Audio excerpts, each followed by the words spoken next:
The things that are unique to winning in business in America today are not outside artificial things like IQs, college board scores, college degrees, and stuff like that. The key to winning in these United States is what's inside a person.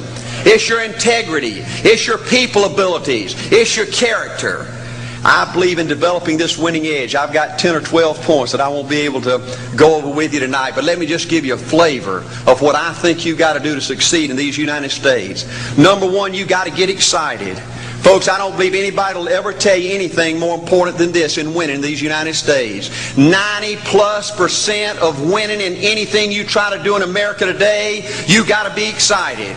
People in America won't follow or believe in a negative, dull, disillusioned, frustrated, dadgum crybaby.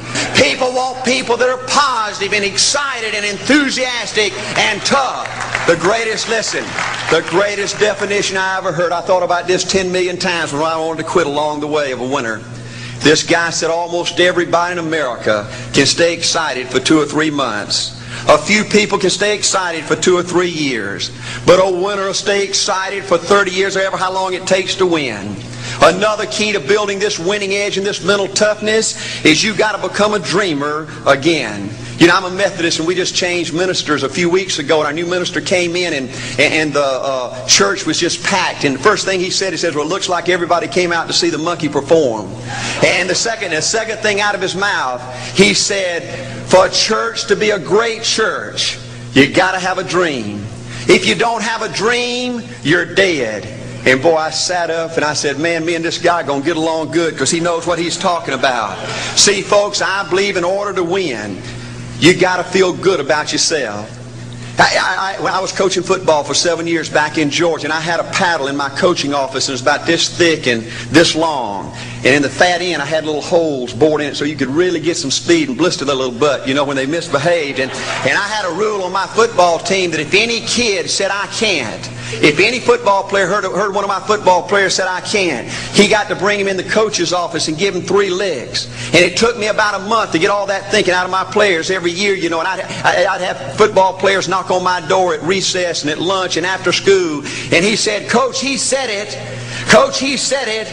And I'd make that kid bend over and I'd give that other kid the board. He'd bust him 3 times. And folks, it didn't take long. You couldn't create a word game to get one of my kids to say I can't. Bring it home a little bit more personal. When April and little Art were just this little and could understand words, every time they said I can't, I made them do 3 push-ups. Folks, there ain't nothing you can't do in America if you want to bad enough.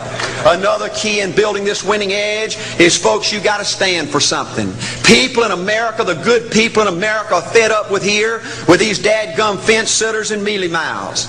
Corporate America has an especially black eye in business today. Most people in America think you can't find a company. They think you can't find a salesperson that'll tell you like it is and stand behind their word. They think these companies will sell anything, say anything, just to make a sale, just to make a profit. Well, you know what? Folks, if you want to win in the free enterprise system in America today, you got to stand for something. And another point, thank you, yes, you're going to be controversial. Folks, if you want to win in these United States today, just get ready. You're going to be controversial. The only way not to be controversial is to be average and ordinary. They just call me anything but average and ordinary. Now, I know some of you might say, well, you know, I don't think I like Art Williams. You know, he sounds like an old tough butt to me. Well, folks, I'm telling you, you can be good and tough at the same time. I bet nobody's ever talked to a religious broadcaster like that.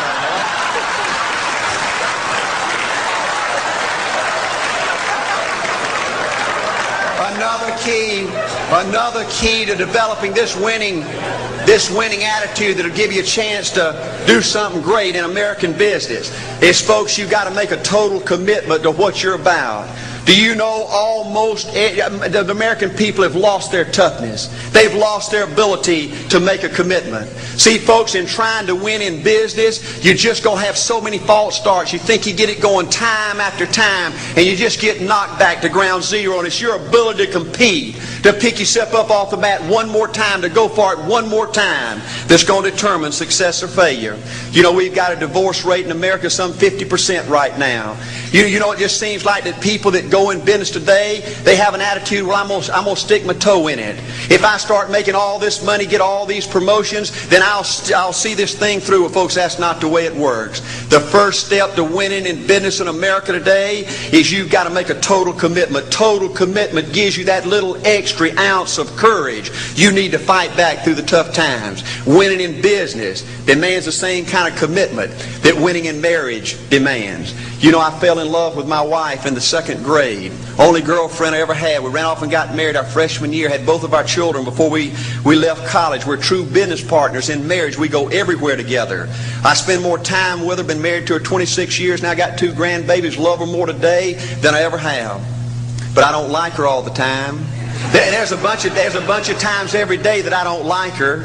You know, I'm a nut about brushing my teeth. You know, if I can get the toothbrush, I'll brush my teeth 4, 5, 6 times a day. And Angela's always forgetting everything, you know. And she always leaves the cap off the toothpaste, you know. And when I go in there to brush my teeth, the cap's off. It's got that hard little crust around the edge. You know, it just burns me more than I can tell you, you know. And I get on Angela's nerves about a lot of things. You know, we were having dinner last week, and every time we get through, Angela kicks me under the table, you know, and gets me back in my room and says, "Art, you ain't got no class." You know, I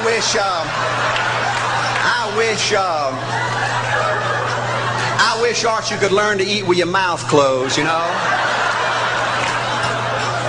But see, folks, if you want to win in business, everything's not going to work out like you want it to, but you got to be committed. I want to have great kids. I want to have a wonderful relationship. I want to have tremendous grandbabies. Another key in building this winning edge in business is you've got to learn to treat people good.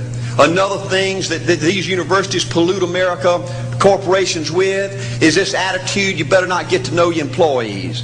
You better not become friends or get to know the spouse or the children of your employees, because you might have to fire them, you might have to reassign them. And if you're close friends, you can't manage people in a tough-minded way. Bull. Folks, the only way to manage people and get the most out of people is treat them good.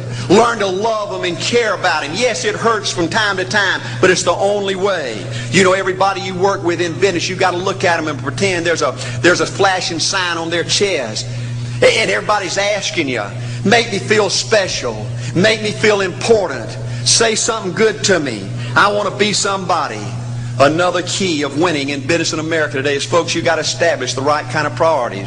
First company I went with 15 years ago was ITT. When I was out there struggling, dying every day, wanting to quit and go back in coaching 1,000 times, my first heroes in this business were vice presidents at ITT making $40,000 or $50,000 a year. And I said, man, if I could ever get to be that kind of person, it'd be a dream come true. I couldn't want any more out of life. A few years later, I earned the right to get promotions to that level and found so many of my heroes in business, their personal lives were a disaster. They were alcoholics and divorced 3 and 4 and 5 times.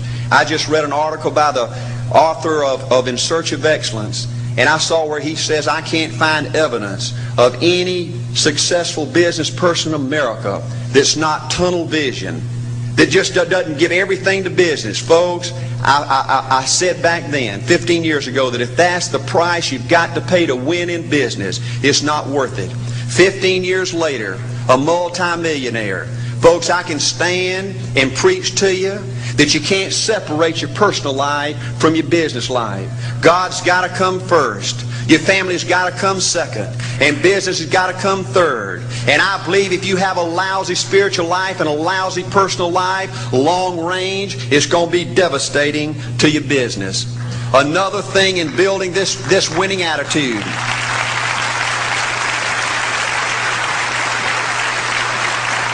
Another thing in building this winning attitude in business. I see tall people make it big in business and short people, dumb people and smart people, fat people and skinny people. But if you cut open the winners in business, I see a heart of a champion. And all these people are competitors and they don't quit. I believe desire and will to win is everything. I don't know why I'm like I am, but my butt's always burning. There's always something say, Art, dadgummit, you're supposed to go for it. Art, dadgummit, you're supposed to be somebody. You're supposed to make a difference with your life. What does the $500,000 a year person do? The $50,000 a year person doesn't do. You look at the outside and study those two individuals, everything seems to be the same.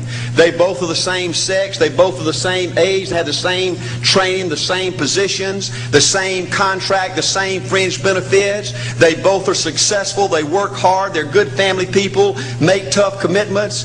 But what's the difference? What does the $500,000 a year person do? The $50,000 a year person doesn't do. He pays the price and a little bit more. He works hard and a little bit more. He's loyal to the company and a little bit more. He believes in a little bit more. He makes money and a little bit more. He saves money and a little bit more. If you want to win in these United States, you got to be tough and you can't quit. The last thing I'll talk to you about today in building this winning edge is, folks, if you want to win in business, you got to be a leader.